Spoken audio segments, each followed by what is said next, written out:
You recently said that what universities have done is beyond forgiveness. I wonder if you can explain what you mean by that. And a second connected question is, should we, I'll put it starkly, should we abolish universities? Or, no, they'll do that themselves. Okay.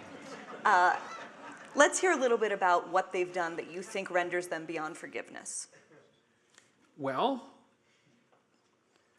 they're overwhelmingly administratively top-heavy. And they don't spend any more money on the faculty than they did 30 years ago.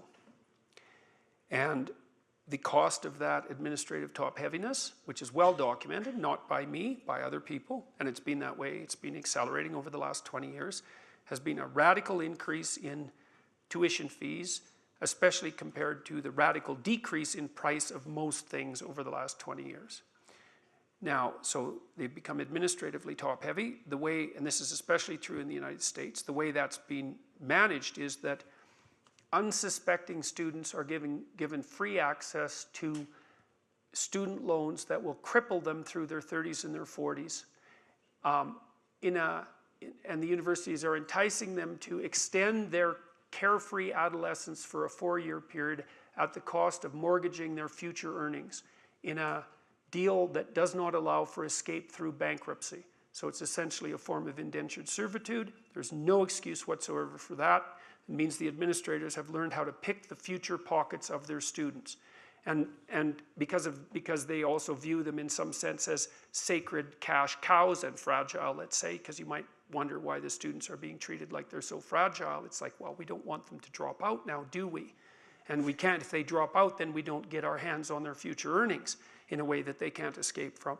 And that cripples the economy because the students come out overladen with debt that they'll never pay off right at the time when they should be at the peak of their ability to take entrepreneurial risks. So they can't do that because they're too crippled by debt. And so that's absolutely appalling. They're gerrymandering the accreditation processes so that the degree no longer has its credible value. They're enabling the activist disciplines, which have zero academic credibility whatsoever in my estimation, and I'm perfectly willing to defend that claim. And by enabling the activist disciplines, they're allowing for the distribution of this absolutely nonsensical view that Western society is fundamentally a patriarchal tyranny, which is absurd on at least 5 dimensions of analysis, but is becoming increasingly the thing you have to believe if you're allowed to speak in public.